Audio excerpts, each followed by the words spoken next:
अलैकुम वरहमतुल्लाहि वबरकातुहू। साडा ज़िला खुशाब तारीखी हवाले नाल किसी भी इलाके या तारीख तो पिछे नहीं।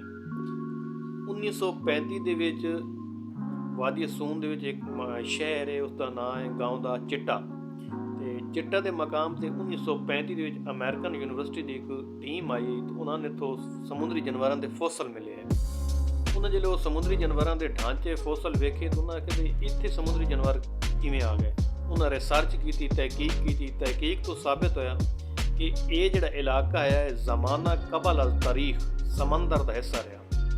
ਉਸ ਤੋਂ ਬਾਅਦ ਆਦਨ ਜਿਹੜੇ ਸਾਡੇ ਪਹਾੜ ਹਨ, ਜਿਹੜੇ ਸਾਡੇ ਕੋਲ ਪਹਾੜੀ ਸਿਲਸਿਲਾ ਕੋਹਿਸਤਾਨ ਨਮਕ, ਇਹ ਕੋਰਲ ਰੀਫ ਹਨ ਔਰ ਕੋਰਲ ਰੀਫ ਉਹ ਪਹਾੜ ਨੇ ਜਿਹੜੇ ਸਮੁੰਦਰ ਦੇ ਵਿੱਚੋਂ ਨਮੂਦਾਰ ਹੋਣ। ਸਕੇਸਰ ਦੇ ਮਕਾਮ 'ਤੇ ਇਸ ਦੀ 1500 ਫਿਟ ਬੁਲੰਦੀ ਹੈ।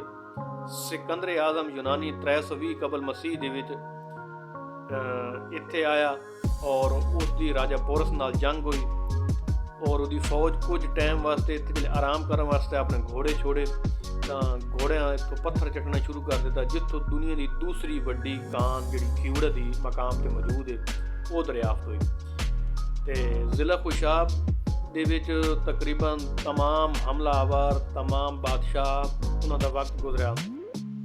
ਇਹਨਾਂ ਦੇ ਵਿੱਚ ਸ਼ੇਰ ਸ਼ਾਹ ਸੂਰੀ ਆਇਆ, ਉਸ ਤੋਂ ਬਾਅਦ ਹਮਾਯੂੰ ਆਇਆ, ਉਸ ਤੋਂ ਬਾਅਦ ਮੁਗਲ ਖਾਨਦਾਨ ਦੇ ਵਿੱਚੋਂ ਸ਼ਾਹ ਸ਼ੁਜਾ ਜਿਹੜਾ ਆ ਉਹ ਦਿੱਲੀ ਦੇ ਵਿੱਚੋਂ ਆਇਆ, ਉਸ ਦਰਿਆਵੇਂ ਆਣ ਕੇ ਪਨਾਹ ਲਈ। ਅਤੇ ਸਾਡੇ ਕੋਲ ਜਿਹੜੇ ਫਕੀਰ ਕੌਮ ਬੈਠੀ ਹੈ ਨਾੜਾ ਦੇ ਮਕਾਮ 'ਤੇ ਔਰ ਇਹ ਦਰਿਆਵੇਂ ਵੀ ਹਨ, ਇਹ ਜਨਾਬ ਆਲਾ ਇਹ ਸ਼ਾਹ ਸ਼ੁਜਾ ਦੀ ਔਲਾਦ ਹੈ।